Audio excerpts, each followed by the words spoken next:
few minutes while we wait for others to join in.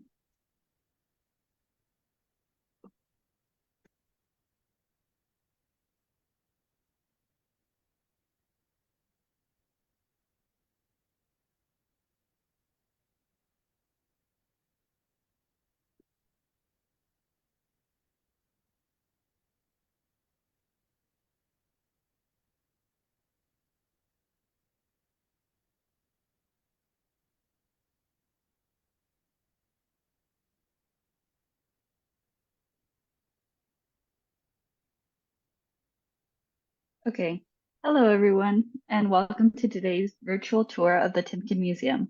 We're so excited to have you with us this morning. A few housekeeping things before we get started.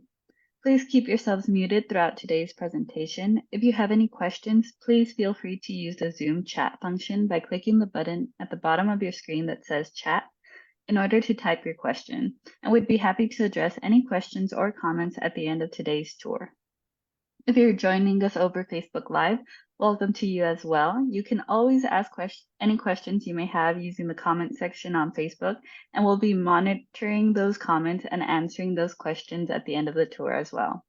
Lastly, this tour is being recorded and streamed live and will be posted to our social media channels once the tour is over.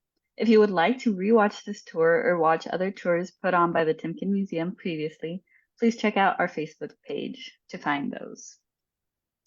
And without further ado, I'm excited to introduce our docent, Eleanor, who will be presenting Mantegna and Bellini, Relatives and Rivals. Thank you so much for being with us today. I'll turn things over to you, Docent Eleanor. Yes, thanks so much, Renata. Well, greetings and welcome to today's virtual tour of the Timken Museum. As Renata said, my name is Eleanor, and I'm a docent with the museum and delighted to be with you for today's presentation, which is entitled Mantegna and Bellini, Relatives and Rivals. It was more than the brotherhood of art that bound Andrea Mantegna and Giovanni Bellini. These Renaissance masters became brothers-in-law in 1453, when Mantegna married Bellini's sister Nicolosia. As close friends and competitors, they each benefited from their sibling rivalry, intimacy, and mutual admiration. As two of the greatest artists who ever lived, each represents something new in art. Today, we'll delve into the lives and works of these two great artists by considering the following questions. How is it that such masters can learn from each other, respect each other, and stand equally strong next to each other? And how, by doing so, can they gain a level of excellence not achievable without the other? Bellini was born into artistic royalty in Venice, at that time the most important commercial center in Europe. His father, Jacopo, was a celebrated and successful painter. The Bellini family were Venetian citizens, which meant that they enjoyed a social prestige just below the noble upper class. He grew up an accepted member of this family, even if he was, as many scholars believe, illegitimate. Like his elder brother, Gentile, he became a painter and a key part of the leading painting dynasty in this great city, at a time when artists' lives were dominated by family relationships. Bellini, the poetic interpreter of the natural world, was the first artist to systematically use light and landscape to convey emotion and meaning. Now, by contrast, Andrea Mantegna came from lesser means. He was born outside the university city of Padua in 1431. His father was a carpenter. Nonetheless, by the end of his life in 1506, he'd become a gentleman, the court painter of the Gonzaga family, rulers of Mantua, where he lived and worked from 1460. He's the epitome of the intellectual artist. He makes painting stand on the same level as poetry, music, and other art forms. And he was a consummate storyteller. In his hands, the unbelievable become credible. News of the up-and-coming prodigy reached Jacopo Bellini, Bellini's father, who made the entirely practical business decision that rather than compete with this great new artist, he would bring him into his family and thereby exert more control. He thus married his daughter Nicolosia to the budding genius in 1543. With this strategic alliance, the Bellinis, including his father, Jacopo, and brother Gentile, extended the power of their family by co-opting one of the most extraordinary talents of the day, choosing to work with Mantegna rather than compete against him for commissions.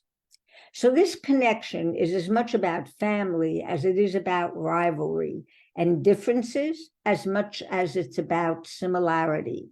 One can argue that it was through each other's very different paths that both Mantegna and Bellini were stimulated to try different things. Now, I mentioned that Mantegna was particularly brilliant in his ability to make the unbelievable seem believable. He received a commission to decorate the Camera degli Sposi. This was the bridal chamber of the Palazzo Ducale in Mantua, and this was home of the Gonzagas, Mantua's most powerful and influential family. It took him 9 years, and it was completed in 1473. One of the most remarkable portions of the decoration is this fictive oculus, or opening to the sky. And this shows how incredibly talented Mantegna was, not simply as an artist who was able to make the unbelievable seem real, but to create perspectival illusions of which you really don't see again until the work of Rubens in the 17th century. Mantegna was in some ways a Baroque artist long before the Baroque. On the contrary, his brother-in-law Giovanni Bellini was quite a different kettle of fish in all sorts of ways. I'm showing you a detail from one of his landscape paintings, St. Jerome reading. And I think this gives you the sense of how Bellini makes landscape not just a backdrop, not just a backdrop for his paintings, but together with his incredible use of color, his sophisticated understanding of light, the different times of day and night, he makes those together work as though they're not just a backdrop to the work, but give it meaning and give it emotional context. It gives it the thing that makes it so very special. The two artists worked in radically different styles. Mantegna's talent lay in his powers of invention, his mastery of storytelling, and his ability to bring the long-dead world of classical antiquity to life. Bellini was no less innovative, pioneering the use of color, light, and mood in landscapes that he observed around Venice. He was the first to use landscape comprehensively to convey emotion. We can appreciate these differences in the earliest of their paintings, coincidentally of the same subject, St. Jerome. We already see in Mantegna's work sculpted figures. The detailed composition is more prominent, and in Bellini's depiction, the introduction of a glowing use of color, as well as an intimate feeling of landscape. About a year after his marriage to Nicolosia, Mantegna paints the Presentation of Christ in the Temple in commemoration of the birth of their first child. And you might think that's a rather surprising thing to say, because although this picture shows a child, the child is clearly not Nicolosia's and Mantegna's child.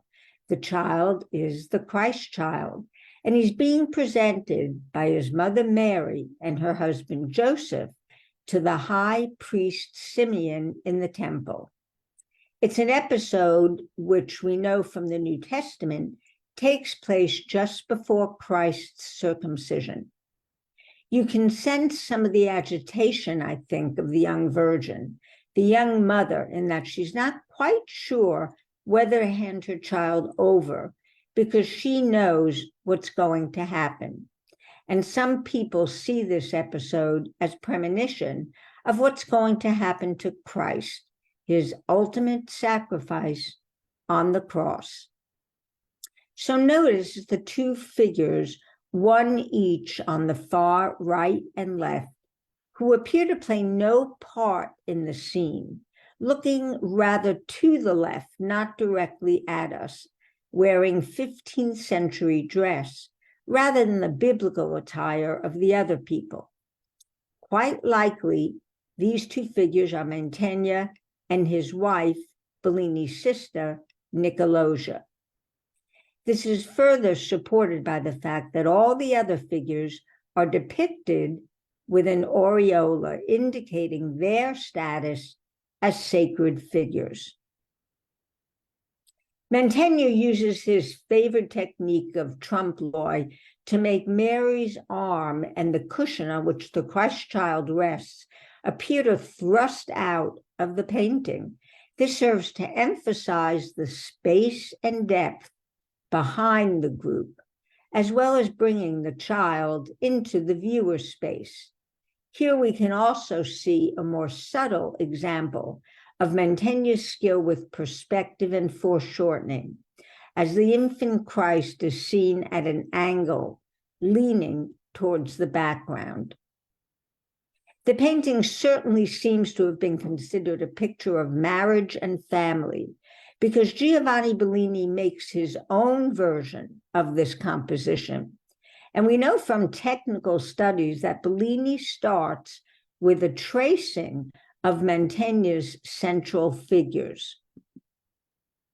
So Bellini does the tracing, and then he adds two figures to it, a man on the right and a woman on the left.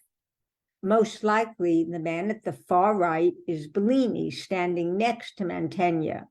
We don't know who the woman standing at the far left, next to Nicolosia, is. What art historians conjecture is that when Jacopo Bellini, the father who brought Mantegna and Nicolosia together, dies, the Bellini branch of the family wants a version of this picture for their house in Venice. Now, there's no way to prove this, but we know from the history of Mantegna's painting that his work stays in Mantua and Bellini's painting is in Venice. So this is a very real representation of not just a family relationship, but an artistic one. These panels serve as photographic documents in an era, of course, before photography. The family members want to be able to remember the time when their first grandchild appeared. Everyone is serious because they're recording their relationship to the new life in the family, and because they hope the paintings will further their own ties to the holy idols. The first grandchild changes all the relationships, and both panels are refreshingly honest about the tensions as well as the tenderness, seen mainly in Mary's embrace of the child in both works.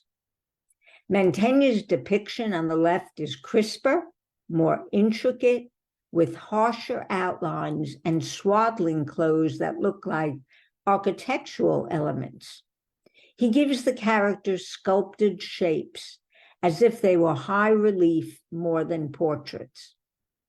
Bellini's image, on the other hand, has softer contours, with light almost seeming to illuminate the figures from within.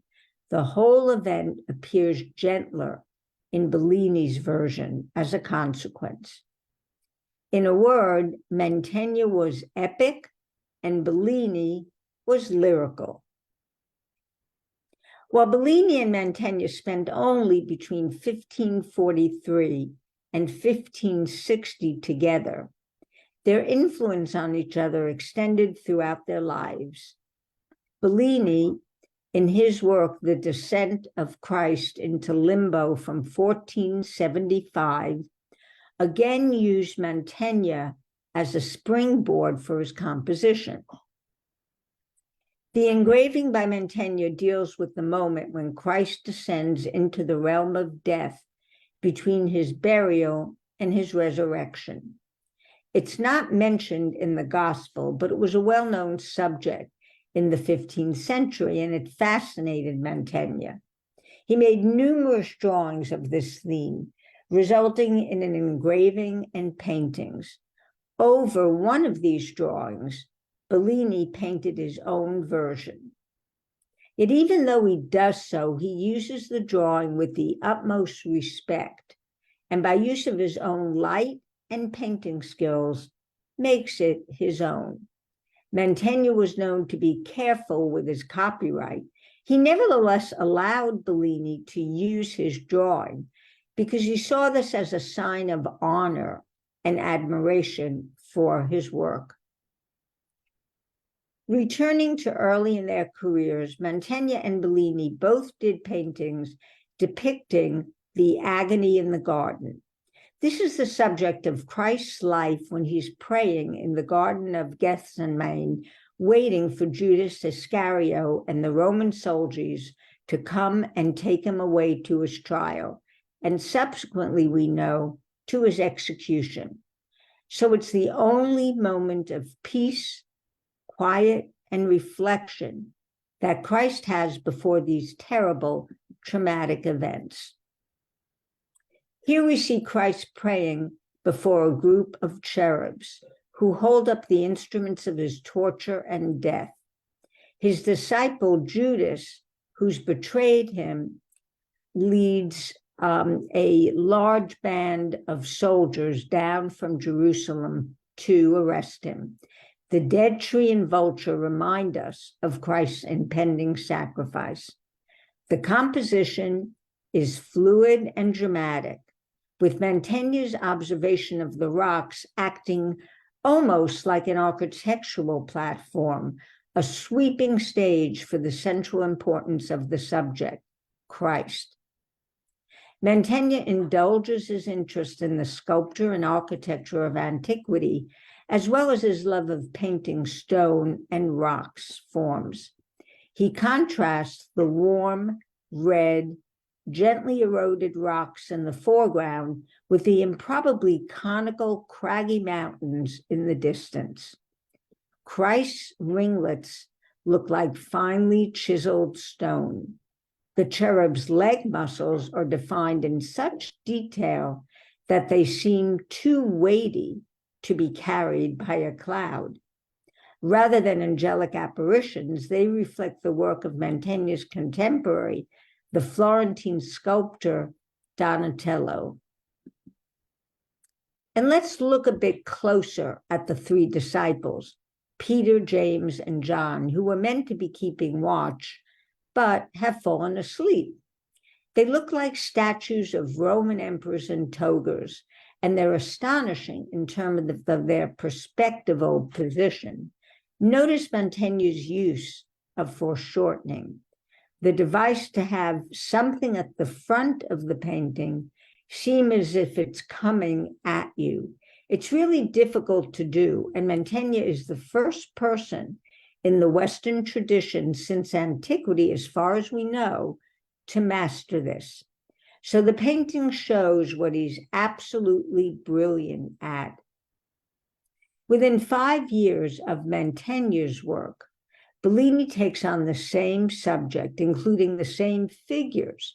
But while Mantegna's painting is packed and stacked with lines and planes of the busy terraces of rocks and road and distant buildings, Bellini's composition is much more open. It's a more expansive landscape, physically larger. And what Bellini seems to do, as he often does, is condense the narrative into a very, very few figures. The whole scene is pared down by him.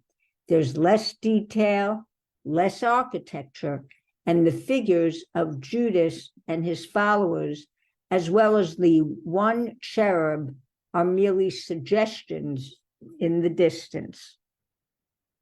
And Bellini here is trying to do foreshortening as well, very much copying his brother-in-law. But although there's something it is something he masters later, at this time it's just technically too much for him, though it's completely magnificent picture. And what's most magnificent is that it's a picture where landscape and light are at the heart of the meaning. You wouldn't need to know what happens in Christ's narrative and that it ends ultimately in Christ's resurrection, because Bellini tells you this by subtle devices.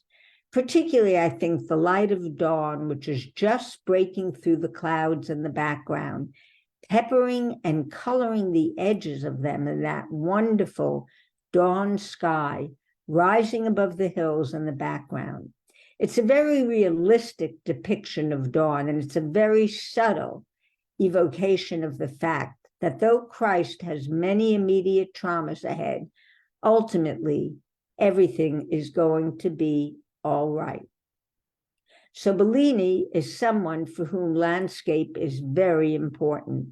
It's really what makes his pictures sing, what makes them come alive, and what's made them for centuries so beloved throughout the world. So both pictures really work in some sorts of ways as a calling card as to what each artist can do. Now here's a detail from a small altarpiece, the figure of Christ in resurrection. Bellini tells his narrative through the great light of dawn. Even more than in the agony in the garden, which we just saw, this absolutely dominates the painting. You'll notice that some parts of the painting are in darkness, some parts are in light, and Bellini is very skilled in the ways he plays with light. And in many of his paintings, he thinks of the specific places they'll be looked at. And if you go back to where the paintings were made, or in the rare cases, if they're still in their original location, you'll see that the pictures change at different times of day, according to the way in which the light plays in them. The great interest in perspective in the natural sciences and in geological phenomena prevalent during the artistic careers of Mantegna and Bellini, for the most part, supplanted painting on gold leaf ground. Landscape was increasingly afforded more space in depictions of episodes from the life of Christ, and especially in pictures of saints.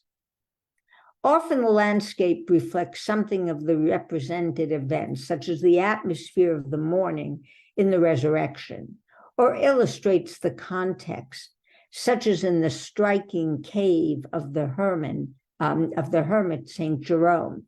Bellini used landscape to create atmosphere, while a veristic depiction was crucial for Mantegna. Bellini was one of the first artists celebrated for his ability to transmit emotions through painted landscapes, and thus perhaps the first real landscape painter. Mantegna admired Bellini's use of light and landscape, and in a different way is also a great landscape painter. He's probably one of the first artists to show an accurate topographical view of a place. A wonderful example of this is Mantegna's rendition of Death of the Virgin Mary. In this painting, he has set special attention to the view out the window, very much in Bellini's style. The top half of the composition is devoted to a poetically serene view of Mantua. famed by sea and sky, which is directly related to the sweeping views created by his brother-in-law. This is probably the view from the castle chapel of the Gonzaga family in Mantua, where Mantegna moved in 1460 to become the court painter. And here's Mantegna's presentation of the Pietà, or Christ on the tomb supported by two angels. Take a look at the way Mantegna, in a very Bellinian way, begins to marshal the light and the play that it makes on the landscape in a similar but not identical way in which Bellini did in the Resurrection we just looked at. But the light here, though it does show the impact of Bellini on Mantegna, the way in which the clouds are organized, the way in which everything is going to a vanishing point is very Mantegna as well. So neither artist loses their identity by interaction with the other. And what about their depictions of the human body? Now, Padua, where Mantegna spends a lot of time and where Bellini spends some, is a great university of law, of humanistic studies, and of medicine. And although dissection isn't happening in the 15th century, it starts in Padua in the 16th century, I think you see in the work of both artists a sensitivity and a desire to show the body not necessarily anatomically correct, but in a way which seems much more convincing and much more real and human than the work of their predecessors.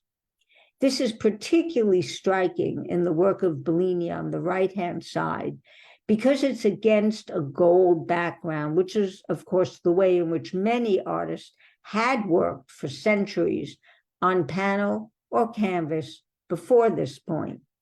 And in Mantegna and Bellini, we see two of the first artists to move away from that and work in a much more naturalistic and what we would see as the roots of Western art type of manner. Mantegna's Saint Sebastian is more anatomically correct than the Bellini, and you see here the great interest Mantegna has in classical antiquity, from the damaged relief of the bacchanalic scene happening in the foreground and the column to which this figure of Saint Sebastian is attached. Mantegna's fascination with the classical is even embedded in the clouds, which are painted in the shape of a horseman to represent Saturn, who's associated with the passage of time. And perhaps even more so, you can see Mantegna's great pride in his abilities, one which is much less obvious in the work of Bellini. While not easily seen, Mantegna includes his signature in Greek, inscribed on the column along the right-hand side of the painting. Mantegna was never a man who wasn't going to trumpet very rightfully his great artistic success. So Mantegna was the first artist to really make the world of the classical past seem actually believable and seem something that's happening alive at the moment. I expect that if Mantegna was alive today, he'd probably be the Cecil DeMille of our time, because we see in his work a rather cinematographic approach. Everything is about creating an imaginary world, very convincing and really draws you in. And nowhere is this more apparent than in his monumental magnum opus, The Triumphs of Caesar, which he created during the last 20 years of his life. The full cycle consists of 9 panels. This one, the vase bearers, being the 4th and probably made for a member of the Gonzaga family. So what Mantegna does is that he reads lots and lots of ancient sources, and he looks at lots of the remains of classical buildings, classical inscriptions, and he brings them all together in a coherent whole. If you look at the right top-hand side of the picture, you'll see a view of ruined Roman buildings. And this picture dates just after the time we know Mantegna visited Rome for the first time. So we start showing Roman antiquities rather than those he would have seen in northeastern Italy. Very movingly, in a letter from the late 1480s, he refers to them as, quote, my triumphs, unquote. And although they're the triumphs of Julius Caesar, they're really the triumphs of Mantegna and his art.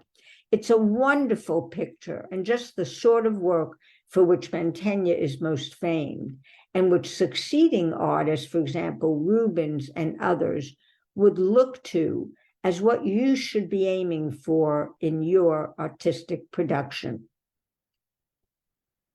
Another subject in which Mantegna specializes are very complicated allegories. This is the expulsion of the vices from the garden of the virtues. Quite a busy, complex composition, I think you will agree.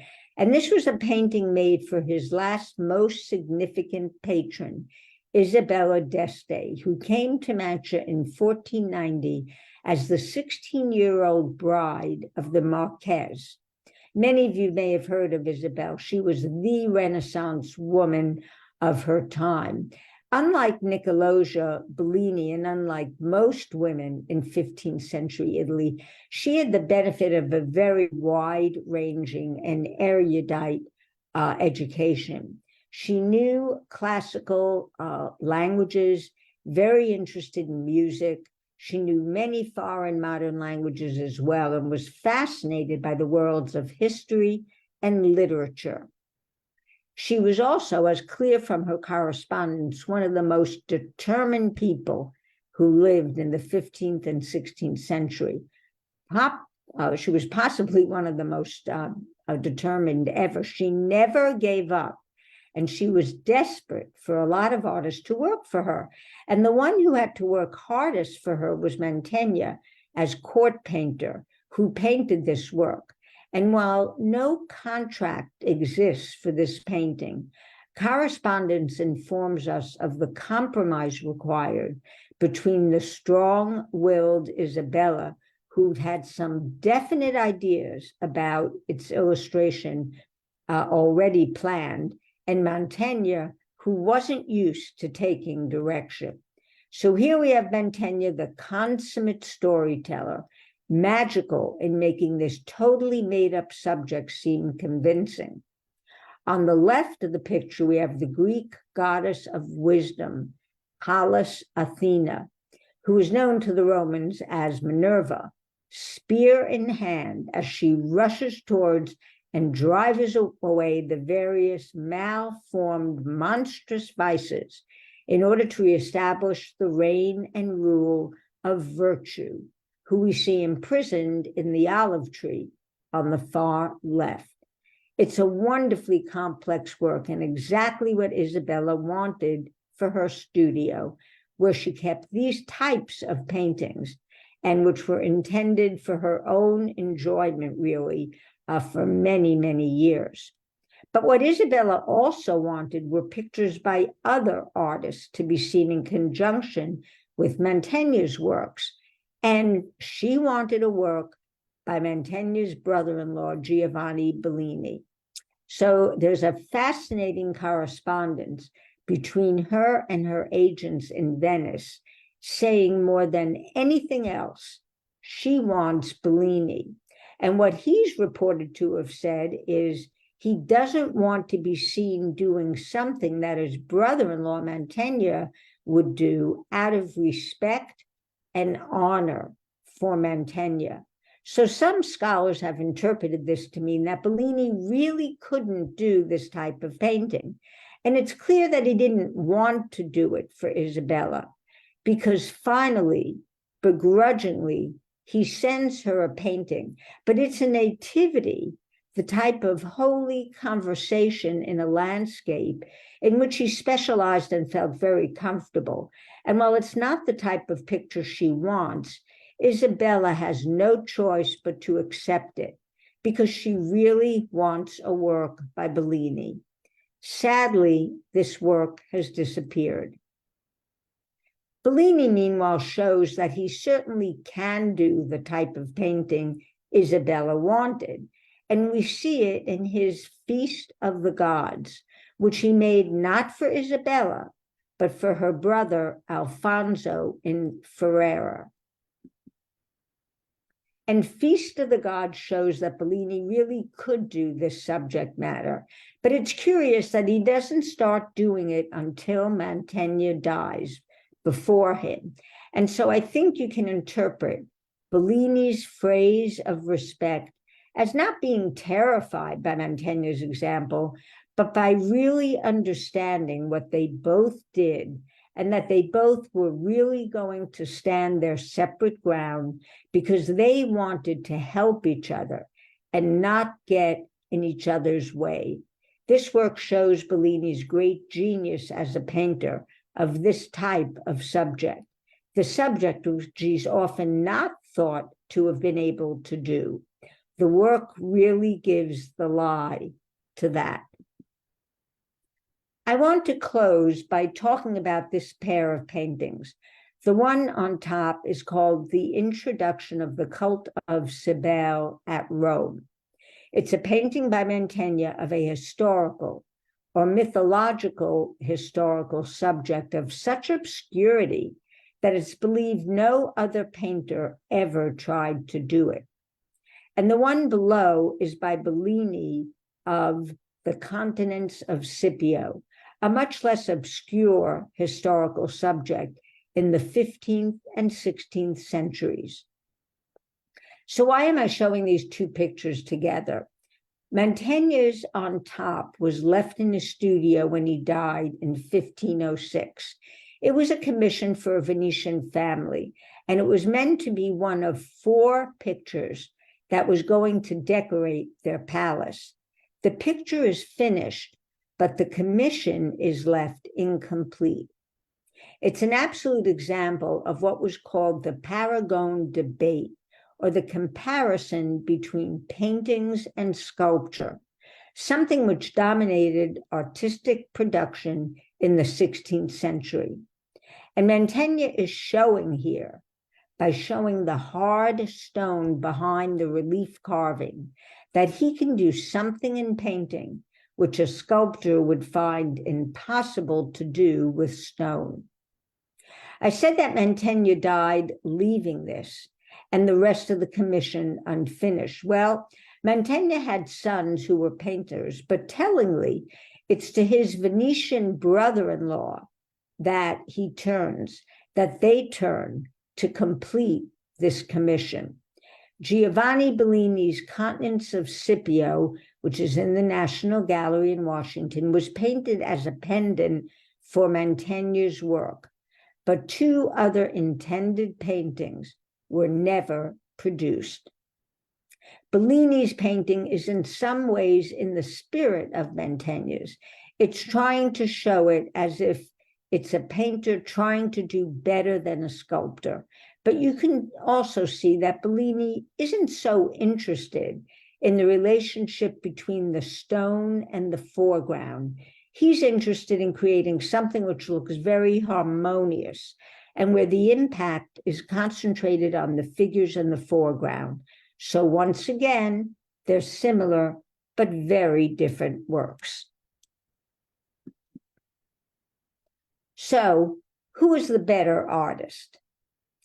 I would suggest that this question really is impossible to answer, as they excelled at different things, and I hope I made that clear in today's presentation. Mantegna revived the art of classical antiquity and made astonishing narrative paintings that made history seem alive. Bellini, no less innovative, the poetic interpreter of the natural world, was the first artist to systematically use light, color, and landscape to convey emotion and meaning. Nobody painted those as skillfully as he could. I hope you've enjoyed our tour as much as I've enjoyed sharing these wonderful artists with you. And certainly I welcome any questions or comments. Thank you.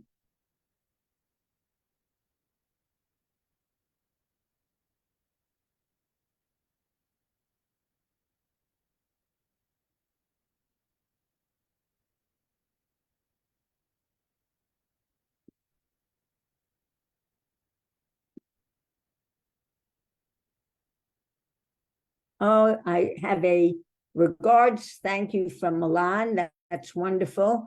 Italy is where this all happens. So I welcome the comments. Dubai, how wonderful that we've brought in some international folks. I'm so pleased to have a really broad audience. We'll wait a moment if anyone wishes to type in any questions.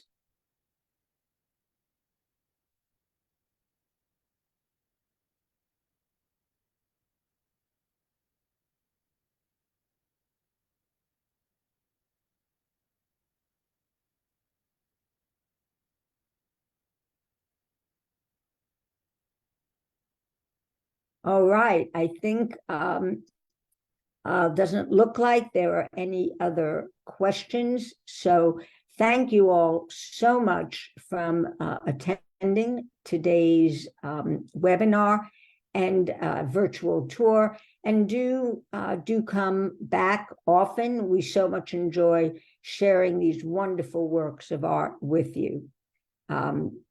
We have a Canadian, we also have a Canadian participant. Wonderful. I'm delightful you all were able to attend. Thank you so much and take care.